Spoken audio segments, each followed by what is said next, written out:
नमस्कार। ब्रेक के बाद खबरों में एक बार फिर से आपका स्वागत है और बात करते हैं पोटका की। केंद्रीय गृह मंत्री अमित शाह ने कहा कि झारखंड की हेमंत सोरेन सरकार वोट बैंक के लालच में राज्य को घुसपैठियों का अड्डा बना रही है। प्रदेश की जनता इस चुनाव में उन्हें सबक सिखाने जा रही है। बीजेपी की सरकार बनाए, घुसपैठियों को चुन चुनकर वापस भेजेंगे। वे शनिवार को पूर्वी सिंहभूम जिले के पोटका में मीरा मुंडा के पक्ष में आयोजित चुनावी जनसभा को संबोधित कर रहे थे।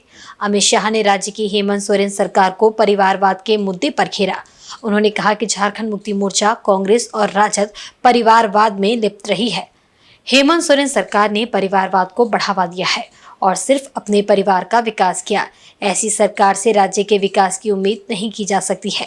भ्रष्टाचार को लेकर भी केंद्रीय गृह मंत्री ने हेमंत सोरेन सरकार पर निशाना साधा। अमित शाह ने कहा कि राज्य की हेमंत सोरेन सरकार भ्रष्टाचार में आकंठ डूबी हुई है। यही वजह है कि झारखंड का समुचित विकास नहीं हो सका। अमित शाह ने जनसभा में उपस्थित लोगों को आश्वस्त किया कि सरकार सहारा का पैसा पाई वापस करेगी। झारखंड में एनडीए की सरकार बनाए हो समेत अन्य स्थानीय भाषाओं को पहले राज्य की अधिकृत सूची में शामिल करेंगे। इसके बाद संविधान की 8वीं अनुसूची में शामिल किया जाएगा।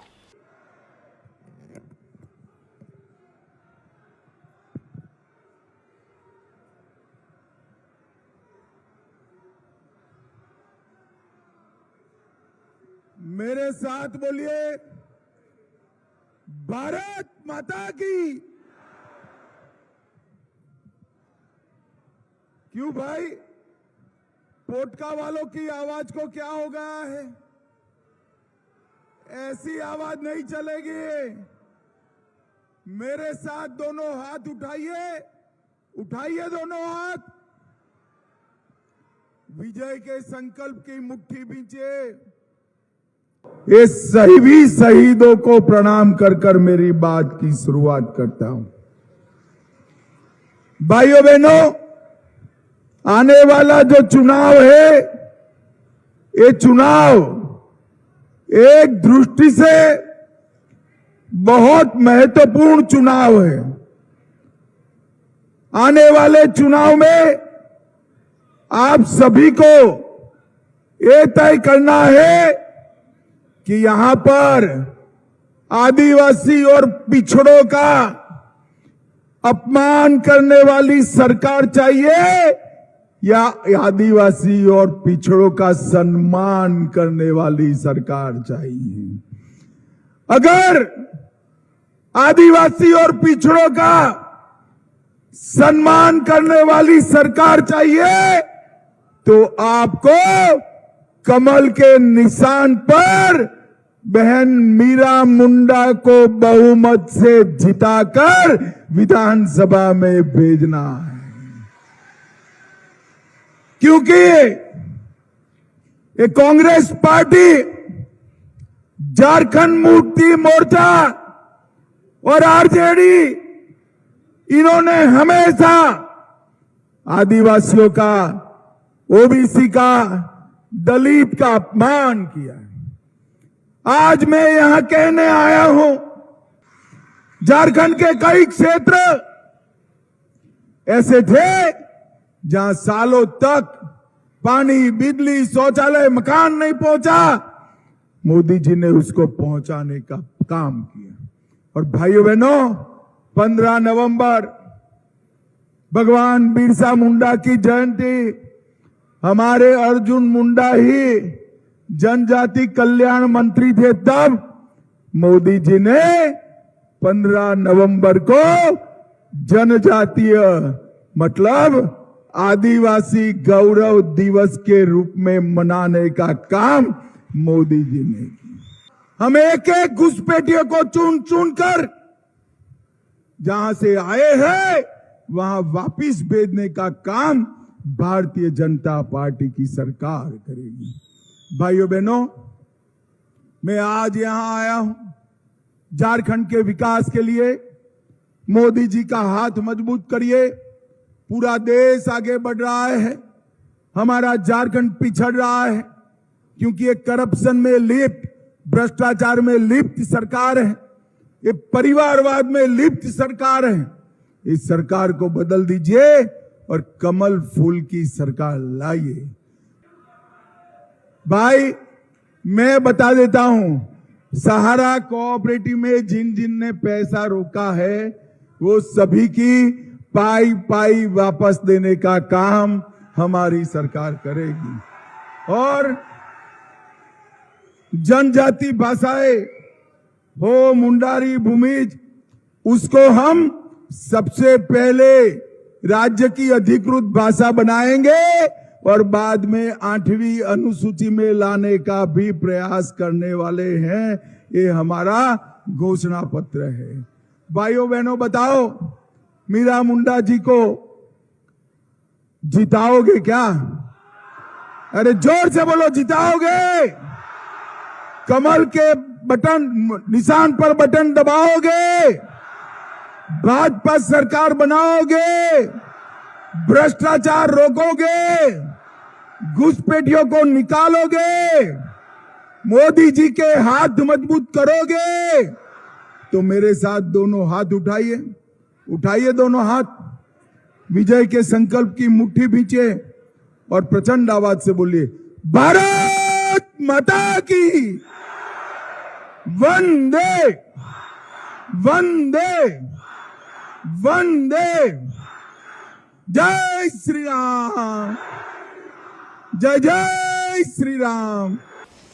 इधर शनिवार को राहुल गांधी ने जमशेदपुर के मांगो में एक चुनावी सभा को संबोधित किया। इस दौरान उन्होंने जमशेदपुर पूर्वी और पश्चिमी विधानसभा सीट से खड़े प्रत्याशियों के पक्ष में प्रचार किया और कांग्रेस को जिताने की अपील की। इस दौरान वे मंच से केंद्र की मोदी सरकार पर जमकर बरसे। उन्होंने कहा कि ये जो लड़ाई चल रही है झारखंड के चुनाव में, वह लड़ाई विचारधारा की है। एक तरफ कांग्रेस पार्टी और इंडिया गठबंधन तो दूसरी तरफ बीजेपी और आरएसएस। एक तरफ मोहब्बत, एकता, भाईचारा, इज्जत, दूसरी तरफ नफरत, हिंसा और अहंकार। हम कहते हैं कि संविधान को बचाना है। संविधान हिंदुस्तान का है, संविधान जनता की रक्षा करता है और बीजेपी चाहती है कि संविधान को खत्म किया जाए और जैसे पहले हुआ करता था वैसे एक बार फिर हिंदुस्तान को चलाया जाए। हमने कन्याकुमारी से लेकर कश्मीर तक की यात्रा निकाली थी और एक ही मैसेज था, हिंदुस्तान को जोड़ना है, सबको एक साथ आगे लेकर चलना है। हमने नारा दिया था, नफरत के बाजार में हम मोहब्बत की दुकान खोलेंगे। नरेंद्र मोदी जी हिंदुस्तान को बांटते हैं, एक धर्म को दूसरे धर्म से लड़ाते हैं, एक जात को दूसरे जात से लड़ाते हैं, एक भाषा को दूसरी भाषा से लड़ाते हैं। कांग्रेस पार्टी हिंदुस्तान को जोड़ने का काम करती है। हम अंग्रेजों से लड़े और हमने आपको संविधान दिया। अंबेडकर जी ने, गांधी जी ने आपको संविधान दिया। आज गरीबों, किसानों, मजदूरों की कोई रक्षा करता है तो वो है संविधान। संविधान को कोई नहीं खत्म कर सकता है। इसकी रक्षा कांग्रेस पार्टी इंडिया गठबंधन करेगी। हिंदुस्तान में बेरोजगारी फैल गई है। नरेंद्र मोदी की पॉलिसी ने उन्होंने हिंदुस्तान में सबसे ज्यादा बेरोजगारी लाई है। नोटबंदी गलत जीएसटी पॉलिसी नहीं है, ये गरीबों को मारने के, किसानों को मारने के, मजदूरों को मारने के हथियार है। आपके और भाइयों और बहनों, आप जानते हो हिंदुस्तान में बेरोजगारी फैल गई है। जहां भी आप देखो, नरेंद्र मोदी जी ने और उनकी जो पॉलिसीज हैं, उन्होंने हिंदुस्तान में सबसे ज्यादा बेरोजगारी लाई है। नोटबंदी, गलत जीएसटी, ये पॉलिसीज नहीं है, ये गरीबों को मारने के, किसानों को मारने के, मजदूरों को मारने के हथियार हैं। भाइयों और बहनों, जितना पैसा हिंदुस्तान का, भैया ये जो सरदार जी हैं, ये जो आपने, नहीं खड़े हो, ये जो आपने शर्ट खरीदी है, कितने की खरीदी? रुपए की खरीदी। आपने इसमें कितना परसेंट जीएसटी दिया? कितना परसेंट जीएसटी लगता है इस टी शर्ट पे? 18%। अगर गौतम अदानी यही शर्ट खरीदता, 500 रुपए की शर्ट खरीदता, तो जितना हमारे मित्र ने जीएसटी में पैसा भरा है उतना ही अदानी जी देगा। इनकी आमदनी कितनी है और अदानी की कितनी है आप जानते हो। भाई और बहनों, जीएसटी, नोटबंदी गरीबों को, किसानों को, मजदूरों को मारने के हथियार हैं। ये चाहते हैं कि गरीबों के जेब से पैसा निकले, किसानों के, मजदूरों के जेब से पैसा निकले, छोटे व्यापारियों के जेब से निकले और अरबपतियों के जेब में जाए। मैं आपसे पूछना चाहता हूं, नरेंद्र मोदी जी ने आपका कितना कर्जा माफ किया है? आपके बच्चों का जब वो लोन लेते हैं, यूनिवर्सिटी का लोन लेते हैं, कितने रुपए माफ किया नरेंद्र मोदी ने? जब आप कर्ज में जाते हो, नरेंद्र मोदी जी ने कितना आपका कर्ज माफ किया है? 1 रुपया नहीं। भाइयों और बहनों, नरेंद्र मोदी ने अदानी और अंबानी जैसे 25 लोगों का 16 लाख करोड़ रुपया कर्जा माफ किया है। उनके लिए जो भी वो चाहते हैं प्रधानमंत्री करने को तैयार है। मगर आप कर्जा माफी मांगो, रोजगार मांगो, आपको नरेंद्र मोदी जी, बीजेपी के लोग कुछ नहीं देते हैं। इसीलिए कांग्रेस पार्टी ने, इंडिया गठबंधन ने झारखंड में निर्णय लिया है, जितना पैसा ये लोग अरबपतियों को देते हैं, उतना पैसा हम आपके बैंक अकाउंट में डालेंगे। इधर चक्रधरपुर हाई स्कूल मैदान में शनिवार को असम के सीएम सह झारखंड के उपचुनाव प्रभारी हिमंता बिश्व शर्मा ने एक चुनावी सभा को संबोधित किया। उन्होंने मन से चक्रधरपुर के भाजपा प्रत्याशी शशि भूषण सामर को विधानसभा चुनाव में जिताने की अपील जनता से की। इस मौके पर कई वरिष्ठ भाजपा नेता मंच पर मौजूद थे। हिमंता बिश्व शर्मा ने चुनावी सभा को संबोधित करते हुए राज्य की हेमंत सरकार पर जमकर हमला बोला। वहीं चक्रधरपुर के मौजूदा विधायक शाहजहां के प्रत्याशी सुखराम उरांव पर भी हमले किए। उन्होंने कहा कि हेमंत सरकार युवाओं को रोजगार देना छोड़कर बुजुर्गों का पेंशन बंद करके 1000 रुपए का लॉलीपॉप बांट रही है। यही हेमंत सोरेन को घुसपैठियों का वोट चाहिए, इसलिए उसे झारखंड में घुसपैठ कहीं दिखाई नहीं देता है। उनकी सरकार आई तो सभी घुसपैठियों को चुन चुनकर झारखंड से बाहर निकालकर बाहर किया जाएगा। असम के सीएम ने कहा कि राहुल गांधी हिंदुओं को बांटने का प्रयास कर रहे हैं, लेकिन हिंदू बटेंगे नहीं, बल्कि हिंदू एक रहेंगे और सेफ रहेंगे। राहुल गांधी को मुंह तोड़ जवाब देंगे। हेमंत सोरेन की सरकार में हिंदू पर्व त्योहार मनाना भी मुश्किल हो जाता है, क्योंकि सरकार पर्व त्योहार मनाने पर कई तरह का प्रतिबंध लगा देता है।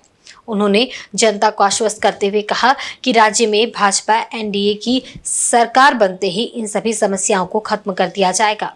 उन्होंने ये भी कहा कि जितने लोगों का पैसा सहारा में फंसा हुआ है, उनका पैसा भी भाजपा सरकार की मदद से लौटा दिया जाएगा।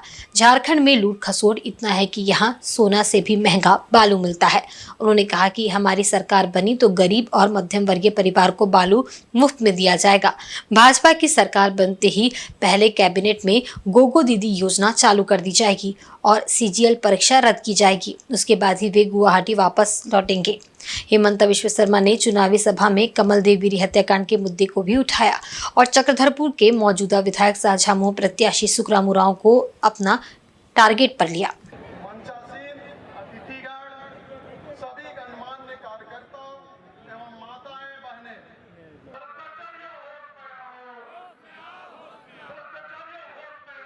हमारे अस्मिता के बारे में भारत माता की, भारत माता की, नरेंद्र मोदी, नरेंद्र मोदी। हाई कोर्ट बोलते हैं कि झारखंड में घुसपैठिया है, लोग बोलते हैं झारखंड में घुसपैठिया है, लेकिन सरकार बोलते हैं झारखंड में घुसपैठिया नहीं है। तो ये जनसंख्या कैसे बढ़ा? आज आपने देखा है हमारा झारखंड का हालत क्या है। सुखराम उरांव जब भी विधायक बनते हैं, कोई ना कोई बड़े हमारे समाज का नेता का हत्या भी हो जाते हैं। 2004 में प्रदीप साहू का हत्या हुए, सोमाया गोगराई का हत्या हुए, और अभी 12 नवंबर 2022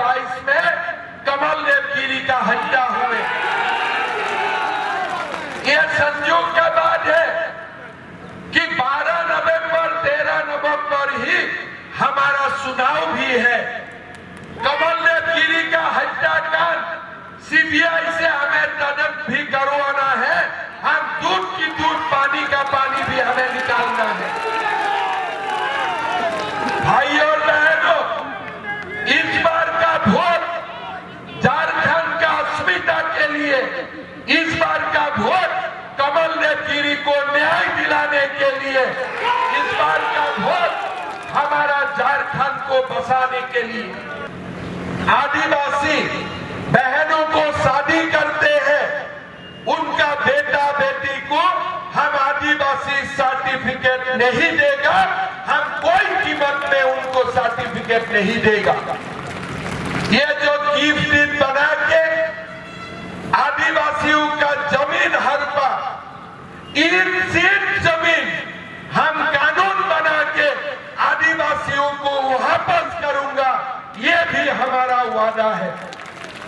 जान के आश्चर्य होगा, 3,02,87,000 पोस्ट वैकेंट है, 1.5 लाख शिक्षक का पोस्ट वैकेंट है, स्कूल में शिक्षक नहीं है और ये लोग कुछ नहीं करते हैं।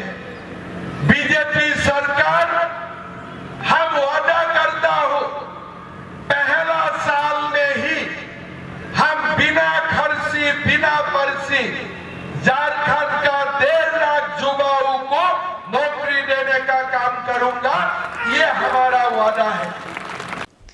वहीं सरायकेला जिला के आदित्यपुर स्थित फुटबॉल मैदान में 11 नवंबर को भाजपा प्रत्याशी चंपई सोरेन के समर्थन में चुनावी जनसभा का आयोजन किया जाएगा। इसमें केंद्रीय गृह मंत्री अमित शाह शिरकत करेंगे। इसकी तैयारियां अंतिम चरण में है। सरायकेला भाजपा जिला कमेटी एवं आदित्यपुर मंडल के द्वारा चुनावी जनसभा को आयोजित किया जाएगा। इस संबंध में भाजपा जिला अध्यक्ष उदय प्रताप सिंह देव ने प्रेस वार्ता में बताया कि केंद्रीय गृह मंत्री अमित शाह 11 नवंबर की सुबह 11 बजे से चुनावी जनसभा को संबोधित करेंगे। कार्यक्रम में गृह मंत्री के साथ पूर्व मुख्यमंत्री सरायकेला सीट से भाजपा प्रत्याशी चंपई सोरेन, प्रदेश अध्यक्ष बाबूलाल मरांडी, पूर्व केंद्रीय मंत्री अर्जुन मुंडा प्रमुख रूप से शामिल होंगे। उन्होंने बताया कि हजारों की संख्या में भाजपा समर्थक और कार्यकर्ता इस चुनावी जनसभा में उपस्थित रहेंगे। जिला अध्यक्ष ने कहा कि भाजपा द्वारा गांव से शहर तक चलाए जा रहे प्रचार अभियान भाजपा के पक्ष में माहौल बन रहा है। उन्होंने दावा किया है कि भाजपा कोल्हान के सभी सीटों पर जीत दर्ज कर सरकार बनाएगी।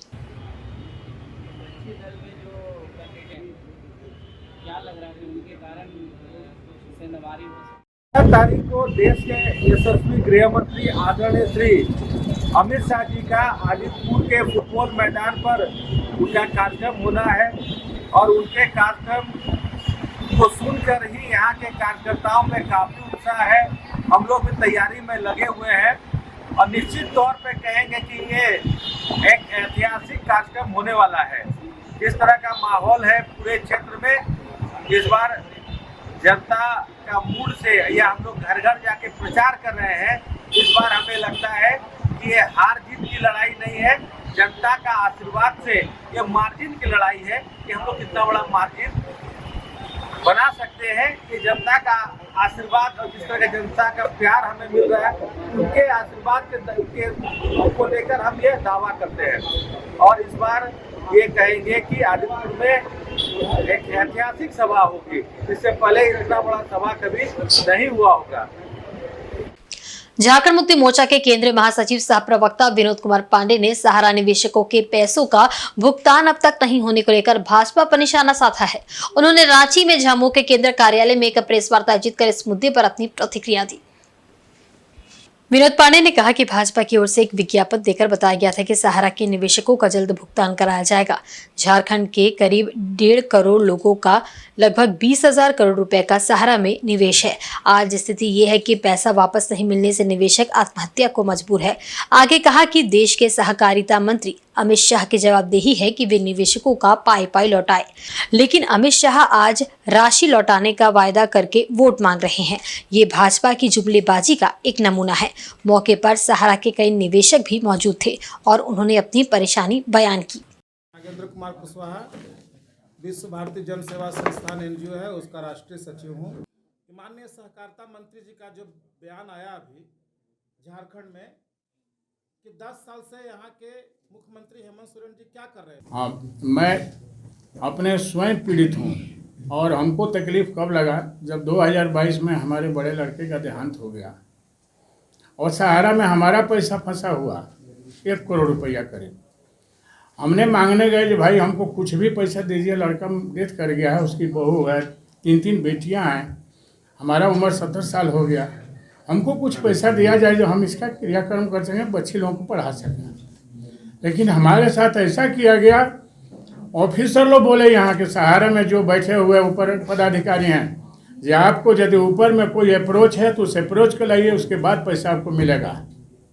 ये कहाँ का न्याय हम देखें कि भाई अप्रोच होगा तो पैसा मिलेगा, नहीं तो नहीं मिलेगा।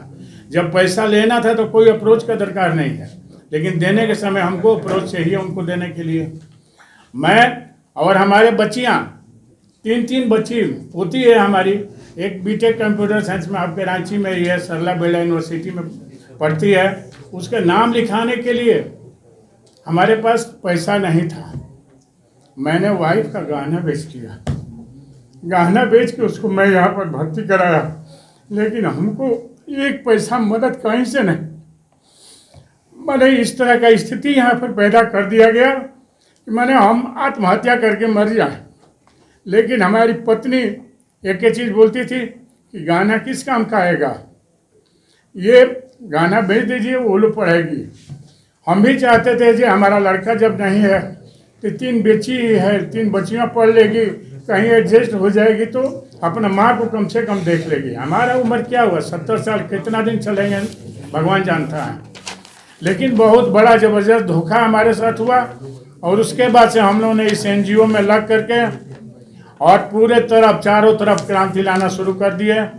और लोग आज इस NGO में 30,000 मेंबर हम लोग के साथ हैं, केवल जमाकर्ता जिनका मूलधन केवल 1800 करोड़ रुपया है।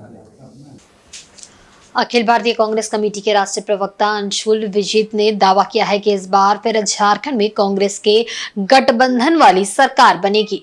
उन्होंने कहा कि भाजपा के द्वारा कई अड़चनें पैदा करने के बाद भी एक सशक्त और विकासशील सरकार चलाने में हम सफल रहे।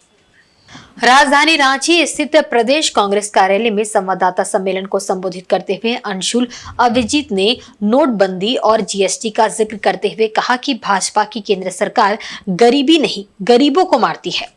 उन्होंने राज्य में दोबारा सरकार बनने पर 10 लाख नौकरी, 15 लाख तक का मुफ्त इलाज, किसानों को MSP और महिलाओं को आर्थिक सुरक्षा प्रदान करने का वायदा किया। उन्होंने कहा कि ऐसी योजनाएं कांग्रेस शासित दूसरे राज्यों में पहले से चल रही है।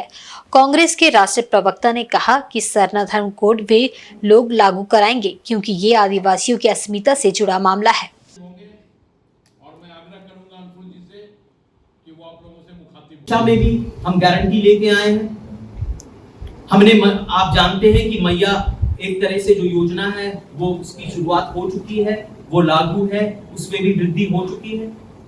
देखिए, महिलाओं को सुरक्षित रखना, उनके फायदे के बारे में सोचना, ये सबका कर्तव्य होता है, क्योंकि महिलाएं सबसे ज्यादा प्रभावित होती हैं संकट, आर्थिक संकट के वक्त में, खास तौर से नोटबंदी के बाद, क्योंकि वो घर चलाती हैं, दुकान में जाके सब्जी और दाल चावल खरीदती हैं।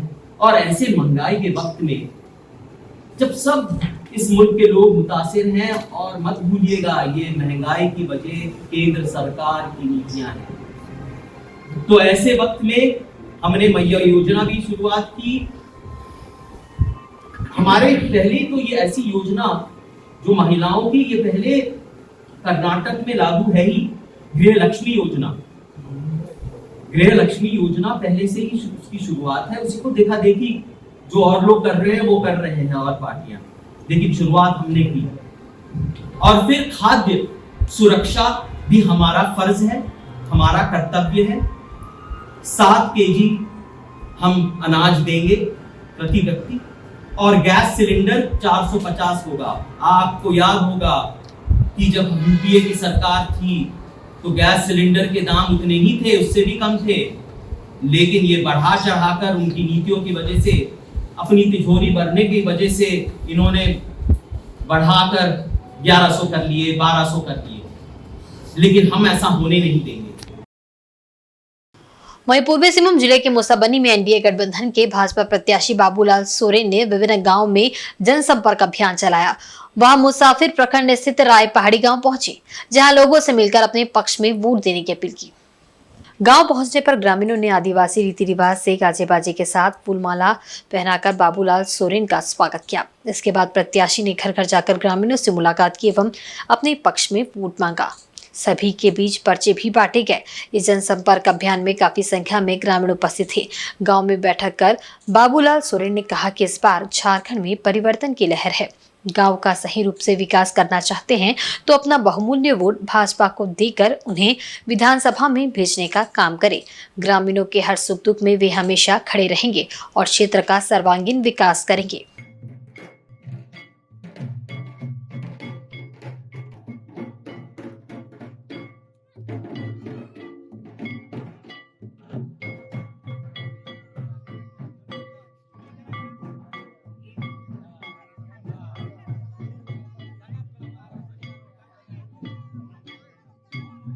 बहुत बहुत अच्छा बात है।